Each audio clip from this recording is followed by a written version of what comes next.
Hello hello. अंतिम युद्ध राम और रावण का युद्ध।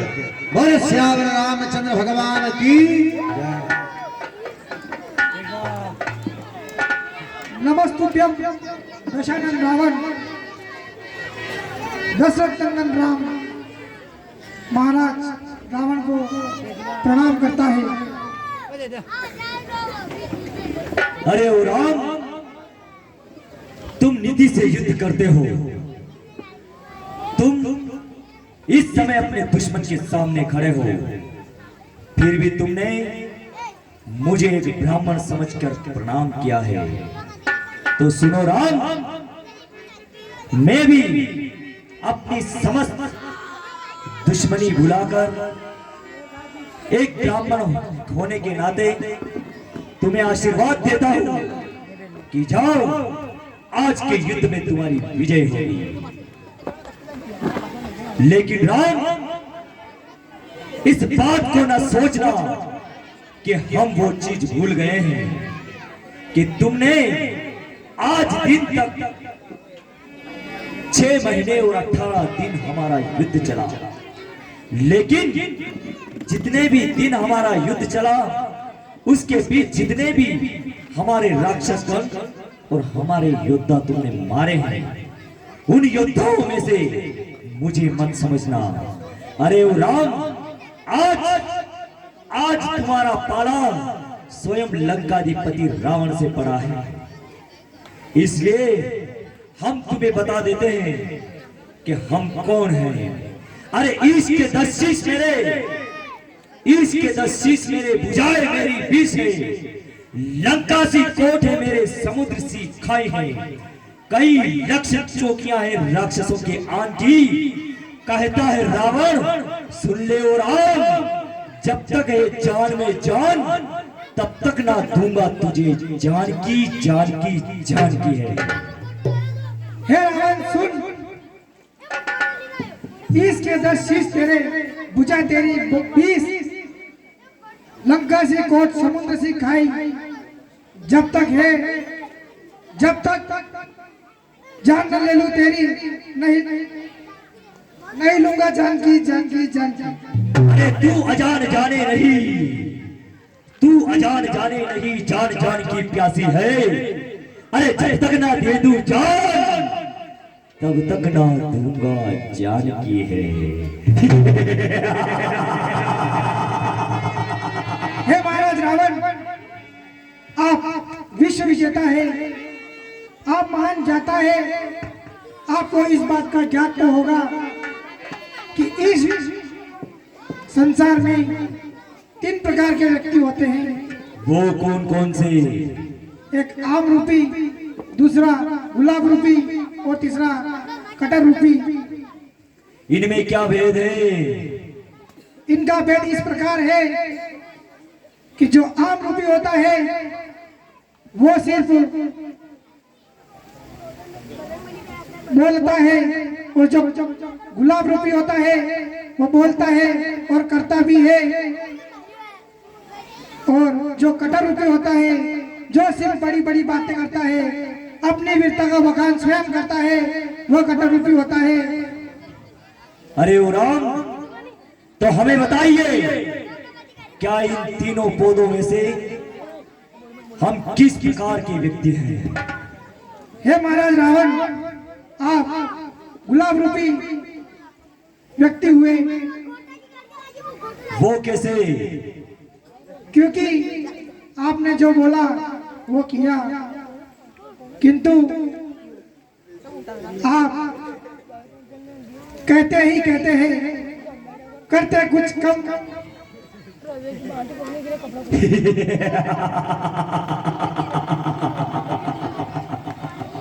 अरे ओ राम, किसने कहा कि जो हम कहते हैं वो करते नहीं? अरे जरा याद करो मिथिलापुर के अंदर जिस समय हम स्वयंवर में आए थे और हमारा हाथ धनुष के नीचे दब गया था।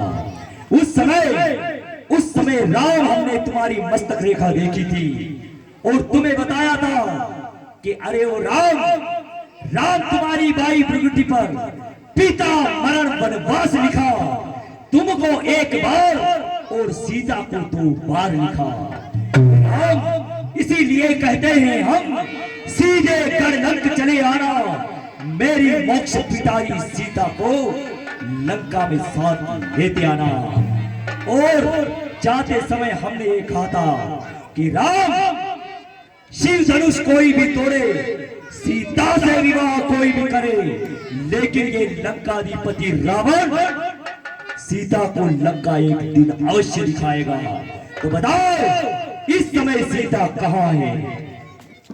हे महाराज रावण, इस समय मेरी सीता आपकी लंका में है। तो फिर हम कौन से इंसान हुए? इसी प्रकार आप आम रूपी इंसान हुए। समझ गए? अरे ओ राम, घोर कैसे इंसान है हम, शक्ल है मनुष्य की तो मौत की रफ्तार है हम। सीने से निकाले दिल तो जिगर को खबर ना हो, खंजर चले गर्दन पर तो धड़ को असर ना हो।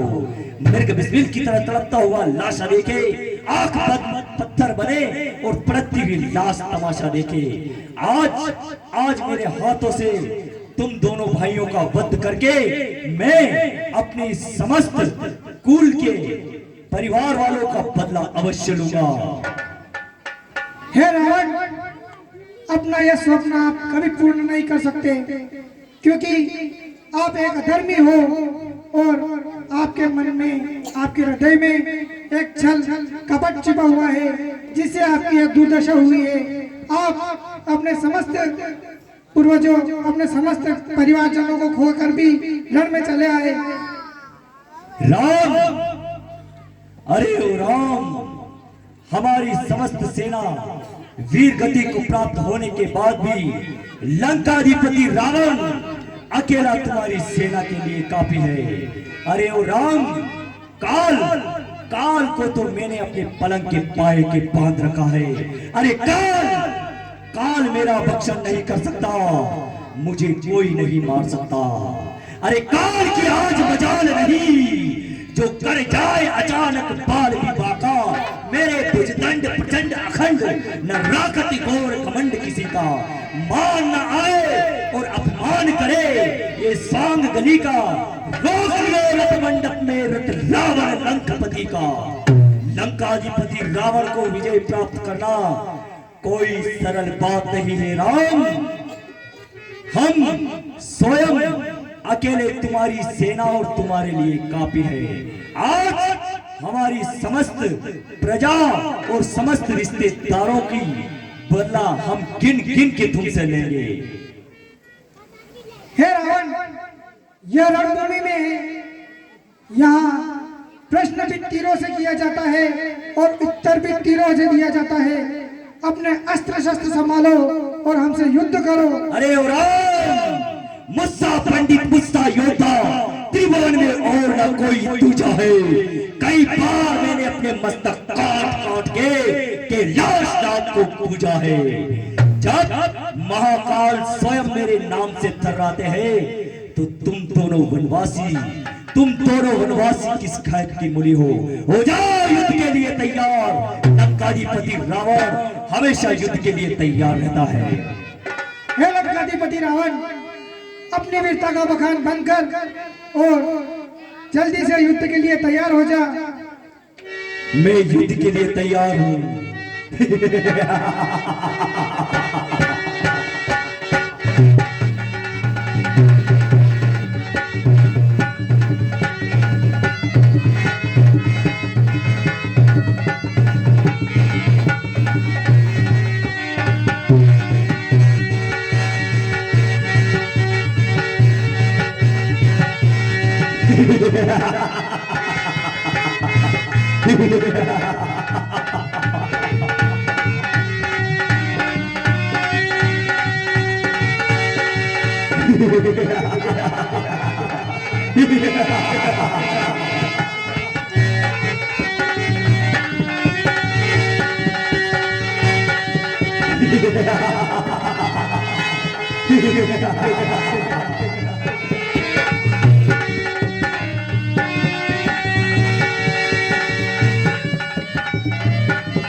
जय श्री राम।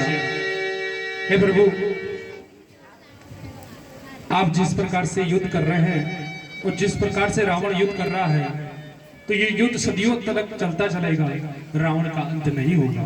आप जिस प्रकार से उनके सर को लक्ष्य बांधकर उनके सर धड़ से अलग करते जा रहे हो, फिर पुनः नवीन शीश आ जाता है।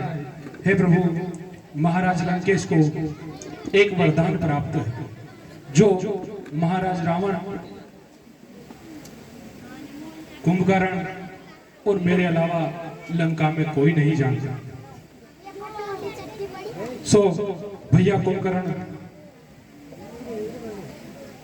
वीर गति को प्राप्त हुए, इसलिए वो रावण के अंत की जानकारी स्वयं रावण को और मेरे अलावा कोई नहीं जानता।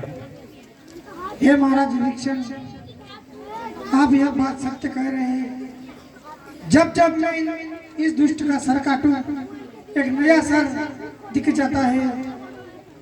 हे महाराज विभीषण, आप हम पर कृपा कीजिए, दया कीजिए, हमें बतलाइए उसका भेद। वो क्या भेद है जो रावण को हम उसके पाप का दंड दे सके। हे प्रभु, मैं आपको विस्तृत में न बताते हुए संक्षिप्त में बताता हूँ। हम तीनों भाइयों ने मिलकर ब्रह्मा जी की आराधना की और उनसे वरदान के लिए तीनों कठोर तपस्या में बैठ गए। मैंने प्रभु भक्ति मांगी। भैया कुंभकर्ण इंद्र का सिंहासन मांगना चाहता, तो सभी देवलोक में हलचल मच गई। तभी सभी देवलोक मिलकर माता सरस्वती के पास गए और सरस्वती माता जैसे ही कुंभकर्ण ने इंद्र वरदान के लिए अपना मुख खोला और उसकी जीवा पर विराजमान होकर इंद्र की जगह निंद्रासन मांगा। और जैसे ही निंद्रासन कहा, ब्रह्मा जी ने कहा तथास्तु। तो भैया कुंभकर्ण को निंद्रासन हुआ, मुझे भक्ति मार्ग मिला। रही बात महाराज लंकेश की, तो उन्होंने अमरता का वरदान प्राप्त किया। तो ब्रह्मा जी ने कहा,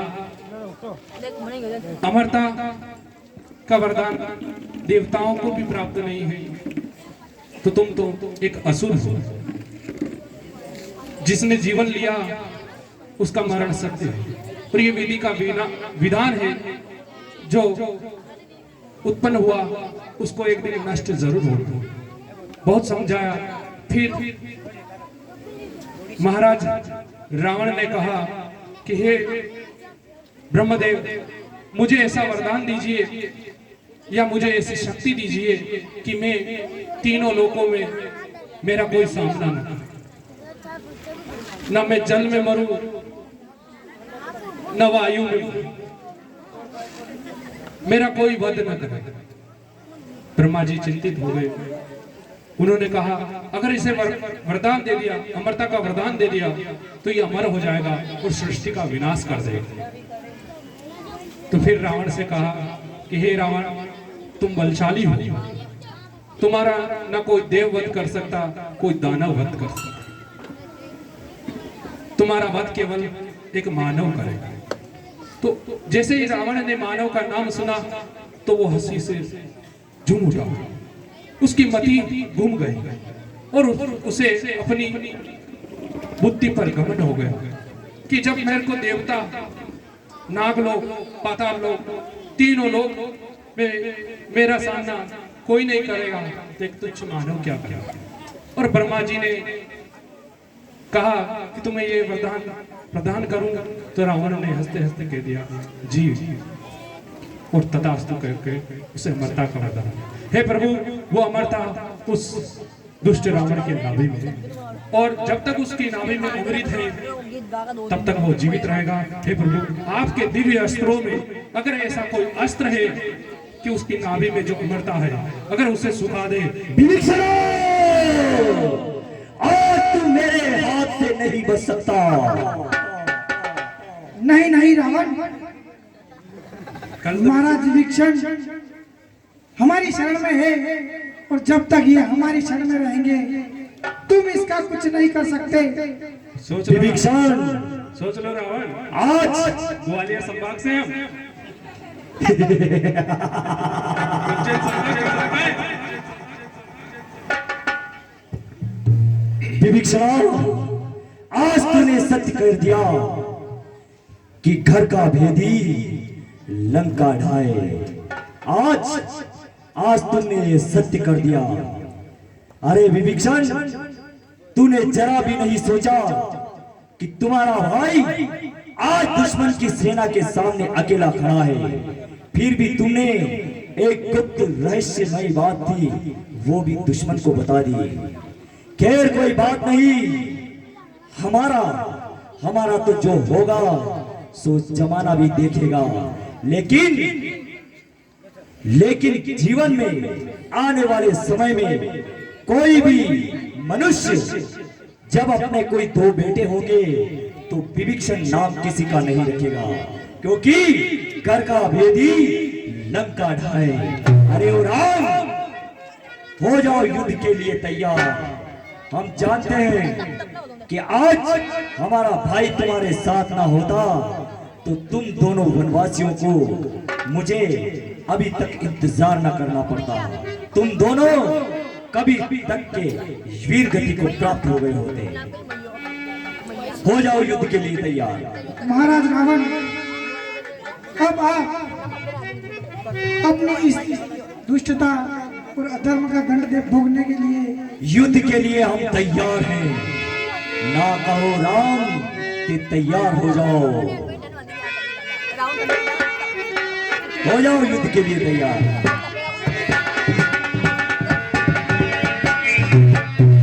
और इस प्रकार प्रभु श्री राम ने अपने अस्त्र भंडार से अग्नि अस्त्र का प्रयोग किया और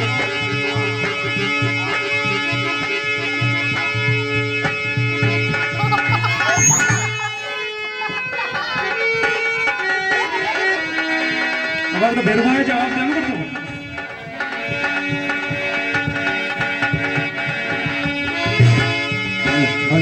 हाँ साहब, ये 20 रुपए नागदा बस स्टाफ की तरफ से दिए जाते हैं, मंडल की ओर से बहुत बहुत धन्यवाद। और ये 501 रुपए वर्दी संत नाका जी के सुपुत्र पप्पू लाल जी रावत की तरफ से दिए जाते हैं, मंडल की ओर से बहुत बहुत धन्यवाद।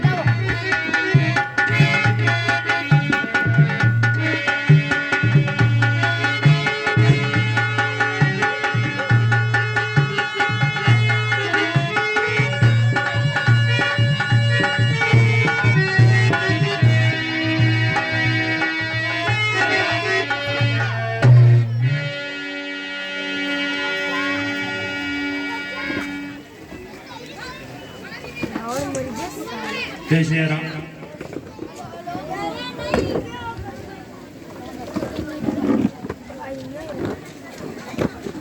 हे अनुज लक्ष्मण, जय क्या भैया।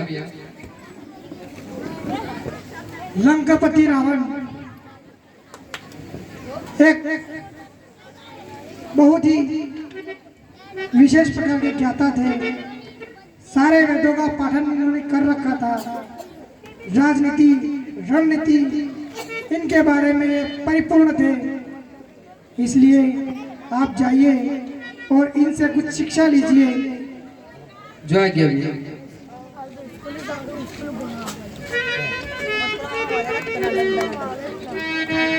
हे महाराज रावण, मुझे प्रभु श्री राम ने आपके पास परामर्श और शिक्षा प्राप्त करने के लिए भेजा है। हे महाराज, उत्तर दे। हाँ साहब, ये 10 रुपए बद्रीलाल जी मारू कुंडला वाले उनकी तरफ से दिए जाते हैं, मंडली को धन्यवाद। और ये 201 रुपए गोबरलाल हरिराम जी रावत कुंडवासा वाले गोबरलाल जी की तरफ से 201 रुपए का सहयोग कला मंडल को दिया जाता है, मंडली की ओर से बहुत बहुत धन्यवाद। भ्राताश्री, कोई विलाप नहीं, वो कुछ भी नहीं बोले। हे अनुज लक्ष्मण, जब आप महाराज रावण के पास शिक्षा लेने गए तो आपने उन्हें किस प्रकार से शिक्षा मांगी, हमें तनिक बतलाइए। भैया, वही उनके पास सिर के पास खड़ा होकर उनके पास बोला, कुछ जवाब नहीं दिया उन्होंने। नहीं नहीं लक्ष्मण, गुरु हो या कोई अन्य व्यक्ति, जब हम शिक्षा प्राप्त कर रहे होते हैं तो उसके मस्तक पर बैठकर नहीं बल्कि उनके चरणों में जाकर शिक्षा ली जाती है। आप उनके चरणों की तरफ जाइए और कुछ शिक्षा प्राप्त कीजिए। परंतु भैया वही तो मेरे कोई गुरु नहीं है। हे अनुज लक्ष्मण, यह बहस का वक्त नहीं है, आप जाइए। वो गुरु तो नहीं पर एक महान पंडित है, महान ज्ञाता है, वेदों का पाठन उन्होंने कर रखा है। जाइए उनसे शिक्षा लीजिए, किसी प्रकार की बहस न कीजिए। जो आज्ञा भैया।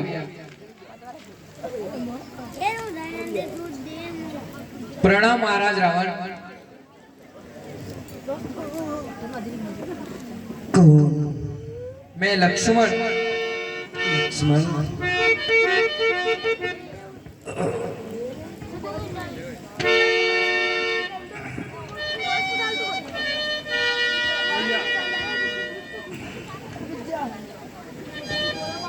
कहो लक्ष्मण, अब क्या चाहिए? हे महाराज रावण, मुझे कुछ शिक्षा दीजिए। शिक्षा चाहिए? मार मार के शिक्षा ग्रहण करना सीखा है आपने, हैं? आपने कार्य ऐसा किया तो हम भी क्या करें उसका। पहले मारते हो फिर शिक्षा ग्रहण करते हो। तुम्हें शिक्षा ग्रहण करना है, मेरे पास आओ, थोड़े और पास आओ। हे महाराज रावण, आप ये धोखा कर रहे हो मेरे साथ। मेरे पुत्र के घाती, तूने मेरे बेटे का वध किया है। मैं मरते मरते तुझे मार दूंगा, उसमें मेरा बदला पूरा हो जाएगा। पर आप ये मेरे साथ धोखा कर रहे हो महाराज रावण। धोखा नहीं लक्ष्मण, यही आखिरी मौका है मेरे पास। अब मैं तुझे मारूंगा, हाँ मैं तुझे मारूंगा।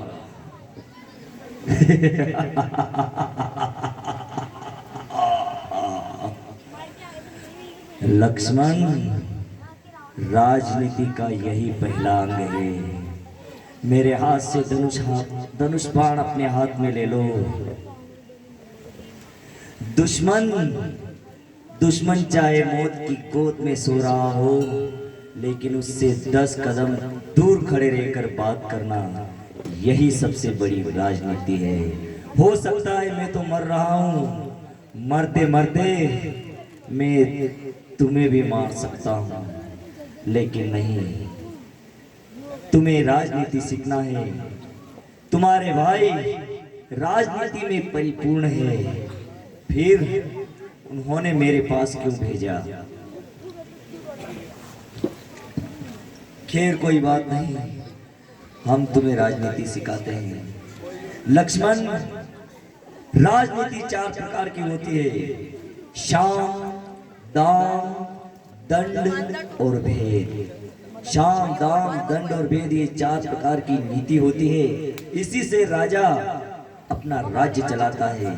जिस राजा के पास ये चारों प्रकार की नीति है, वो सकुशल अपना राज्य बचा भी सकता है और उसका विस्तार भी कर सकता है। जिस राजा के पास ये नीति नहीं है, उस राजा के ऊपर कोई दूसरा राजा शासन करता है। फिर तुम्हारे भाई के पास तो ये चारों नीतियां हैं, और वो चारों नीतियां तुम्हारे भाई ने तुम्हारे सामने रची, लेकिन तुमने ध्यान नहीं दिया। लक्ष्मण, सर्वप्रथम शाम नाम की नीति अपनाकर तुम्हारे भाई ने बाली का वध किया। अरे बाली जीवित था और सुग्रीव को राज दे दिया। शाम और दाम नाम की नीति उन्होंने तब अपनाई, उनको पता था कि तुम दोनों भाई इस वन के अंदर अकेले हो। अरे युद्ध करने के लिए सेना को घर चाहिए, रहने के लिए घर चाहिए, खाने के लिए भोजन चाहिए, रहने के लिए, पहनने के लिए कपड़ा चाहिए, नाना प्रकार की वस्तुओं की जरूरत पड़ती है। लेकिन तुम्हारे भाई ने दाम नाम की नीति अपनाई और बंदर बालुओं की सेना एकत्रित कर ली। जो बंदर भालुओं को ना तो रहने के लिए घर चाहिए, ना सोने के लिए महल चाहिए, ना खाने के लिए भोजन चाहिए, ना पहनने के लिए कपड़ा चाहिए। अरे शस्त्र खत्म हो गया तो उठाया पत्थर और मार दिया। यही बंदर भालुओं की सेना का काम है। तुम्हारे भाई ने शाम दाम और दंड नाम की नीति अपनाई और बाली का वध किया, और भेद नाम की नीति अपनाई और विभीषण को शरणागति दे दी। अरे मैं तीनों लोगों का विजेता लंकाधिपति रावण, मेरे जीवित होते हुए भी तुम्हारे भाई ने भेद नाम की नीति अपनाई और मेरे भाई को शरण में ले लिया और उसे लंकेश कहने लग गए, ताकि उसे लंकेश कहते कहते मेरा सारा भेद विभीषण से जान लिया। यही तो राजनीति है लक्ष्मण, जो तुम्हारे भाई ने तुम्हारे सामने मेरे ऊपर चली। और आज देख लो, मैं तीनों लोगों का विजेता आज मृत्यु सैया पर पड़ा हूं, और तुम्हारे भाई के पास केवल तर्कस में बाण और कंधे पर धनुष था। उन्होंने मेरे ऊपर विजय श्री प्राप्त कर ली। यही राजनीति है। फिर भी मैं तुम्हें क्या सिखाऊं, तुम्हारा भाई स्वयं राजनीति में परिपूर्ण है। एक बात और लक्ष्मण हम बताते हैं कि जीवन में व्यक्ति को कभी भी कोई भी कार्य कल पर नहीं छोड़ना चाहिए, क्योंकि जो कल पर छोड़ा हुआ कार्य कभी पूरा नहीं होता है। इसलिए मैंने सोचा था कि मैं इस अग्नि के अंदर धुआं निकलता है, इस धुएं को अगर मैं खत्म कर दूंगा तो अग्नि से किसी को किसी प्रकार की कोई दिक्कत नहीं होगी। अरे सोना मनुष्य को प्रिय है, मैं इसके अंदर थोड़ी सी सुगंध डाल दूंगा तो ये और प्रिय हो जाएगा। मैंने सोचा था कि पृथ्वी से लगाकर आसमान तक सीढ़ियां बनवा दूंगा, ताकि मनुष्य मरने के बाद अपने पूर्वजों से मिलता है। मैं सीढ़ियां बना दूंगा तो जीते जी अपने पूर्वजों से मिलकर पुनः पृथ्वी पर आ जाएगा। लेकिन मैंने ये कार्य भी कल पर छोड़ दिया। और काल करे सो आज कर, आज करे सो अब, पल में प्रलय हो गई तो बहुरी करेगो कब। लक्ष्मण, अरे काल में मर नहीं सकता था, क्योंकि जो इंसानों का भक्षण करता है काल, उसको तो मैंने अपने पलंग के पाये के बांधा हुआ था। मैं उस काल की पीठ के ऊपर पांव रखकर नीचे उतरा करता था। मैं चाहता और सोचा भी था कि इस काल को ही मार दूंगा तो कभी किसी का काल नहीं आएगा, लेकिन मैंने सोचा कि ये तो मेरी पलंग के बंधा है, आज नहीं कल मार देंगे। लेकिन कल करते बीत गए वर्षों और आज वही काल मेरा भक्षण करने जा रहा है। इसलिए लक्ष्मण, किसी ने सत्य कहा है कि पर नारी मीठी चूरी, मति लगाओ अंग, रावण जैसा भी मिट गया पर नारी के संग। लक्ष्मण, कभी भी किसी की धर्म पत्नी को कुदृष्टि से नहीं देखना चाहिए। मैंने देखा है तो मेरा परिणाम तुम्हारे सामने है। ऐसा किसी के साथ नहीं करना चाहिए। हे लक्ष्मण, कहते हैं मैंने सोचा था कि मैं जो चाहूँ वो कर सकता हूँ, ये कभी नहीं होती है। ये तो परमात्मा की इच्छा होती है, वही पूरी होती है। अरे मनो इच्छा सर्वनास्ते, मनो इच्छा सर्वनास्ते, देव इच्छा प्रबलते, राजकन्या राजद्वारे, ब्राह्मण भालू भक्षते। एक नगर के अंदर एक राजा था जिसके कोई संतान नहीं थी। बड़ी मिन्नतों के बाद उसके चौथेपन में एक राजकुमारी ने जन्म लिया। तो मुझ जैसा एक ब्राह्मण वहां गया। उस ब्राह्मण ने उस बच्चे की हस्तरेखा देखी और देखकर उसने सोचा कि इस बच्ची की जैसे ही 16 वर्ष की आयु होगी, उसके बाद जो भी इससे विवाह करेगा वो हमेशा के लिए अजर अमर हो जाएगा। ब्राह्मण ने सोचा कि मैं इससे विवाह कर लूंगा तो मैं अजर अमर हो जाऊंगा और इस राजा का सारा राजपाट मैं ग्रहण कर लूंगा। लक्ष्मण, उस ब्राह्मण ने उस बच्चे के साथ गलत किया। जैसे ही 16 वर्ष की हुई, उसके पिताश्री से कहा कि यदि अगर ये बच्ची आपके नगर के अंदर रहेगी तो आपके राज का सर्वनाश हो जाएगा। राजा ने कहा मुझे क्या करना चाहिए? ब्राह्मण ने कहा कि इस बच्ची को 16 श्रृंगार करके एक संदूक में डालकर नदी के अंदर फेंक दो, ताकि इसका भी उद्धार हो जाएगा और तुम्हारी प्रजा का भी उद्धार हो जाएगा। वो राजा समझा कि ब्राह्मण सत्य बोल रहा है। ब्राह्मण की बात मानकर उस बच्ची को 16 श्रृंगार करवाकर उस राजकुमारी को एक पेटी में बंद करके नदी के अंदर फेंक दिया। उस ब्राह्मण ने अपने गुप्तचरों द्वारा नदी के उस किनारे पर ले जाकर उस बालिका को बाहर निकाल दिया और उससे विवाह करने की कोशिश की। तभी अचानक उस छोर पर एक पड़ोस के राजे के राजकुमार का दौरा हुआ। जब वो राजकुमार वहां पर निकला तो ब्राह्मण डर गया, कहीं ऐसा तो नहीं कि ये मुझे पकड़कर मार दे। वो संदूक को छोड़कर वहां से भाग गया। जैसे ही वो राजकुमार पास आया, उसने देखा कि ये इस संदूक के अंदर क्या है। उस संदूक को खोला तो उसके अंदर एक राजकुमारी थी। राजकुमार ने सोचा कि ये तो किसी राजा की लड़की है, इसे उठाओ और उठाकर महलों में ले चलो। सैनिकों से कहा कि संदूक खाली नहीं रहना चाहिए, इसके अंदर जंगली भालू को पकड़कर बंद कर दो। उस संदूक के अंदर जंगली भालू को पकड़कर बंद कर दिया और वो राजकुमारी को लेकर राजकुमार वहां से चला गया। ब्राह्मण समझा कि संदूक के अंदर वही राजकुमारी है। उसको लेकर घर पर आया और घर पर आकर घर के समस्त दरवाजे बंद कर दिए और घर वालों से कह दिया कि मैं कुछ समय के लिए हवन करना चाहता हूँ, जिसमें नाना प्रकार की आवाजें आएगी, कभी जानवर की आवाज आएगी तो कभी स्त्री की आवाज आएगी। वो समझा कि मैं राजकुमारी के साथ जबरदस्ती करूंगा तो राजकुमारी चिल्लाएगी तो घर वाले उसे बचा लेंगे, इसलिए वो विवाह करना चाह रहा था। उसने चारों तरफ दरवाजे बंद कर दिए और घर के अंदर उससे विवाह करने के लोभ से जैसे उसने संदूक खोला तो उसके अंदर राजकुमारी नहीं थी, उसके अंदर जंगली भालू था। जैसे वो भालू निकला, उसने उस ब्राह्मण को नोच दिया। ब्राह्मण चिल्लाता रहा, बचाओ बचाओ।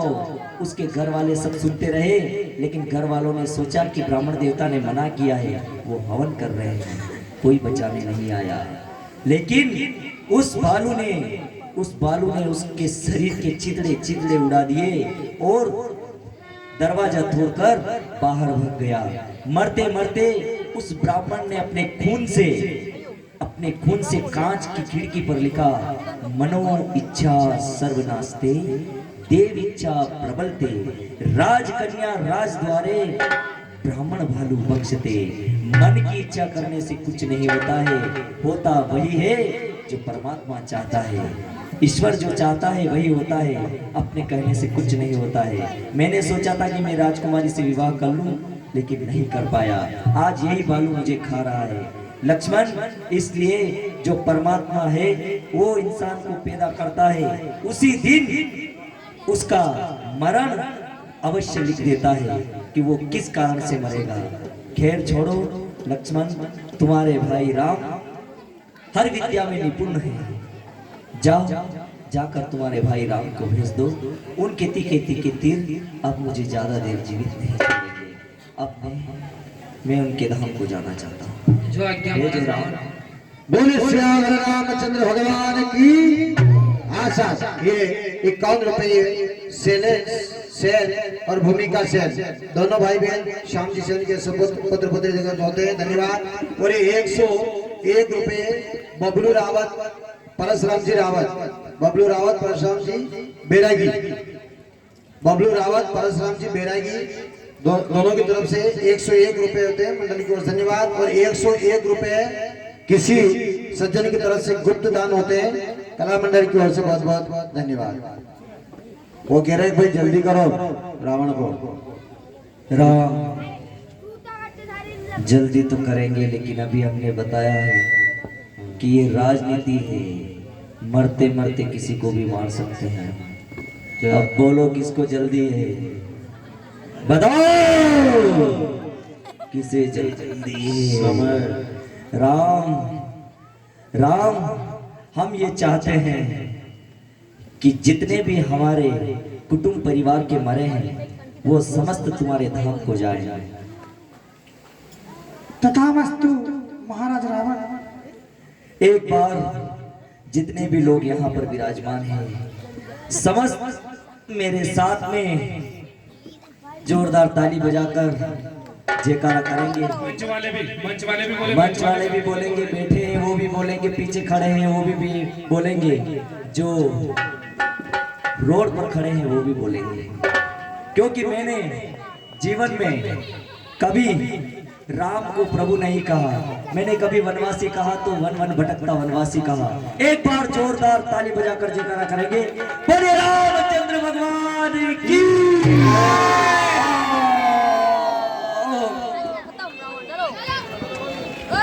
तो मोह आनंद काम बन जाए।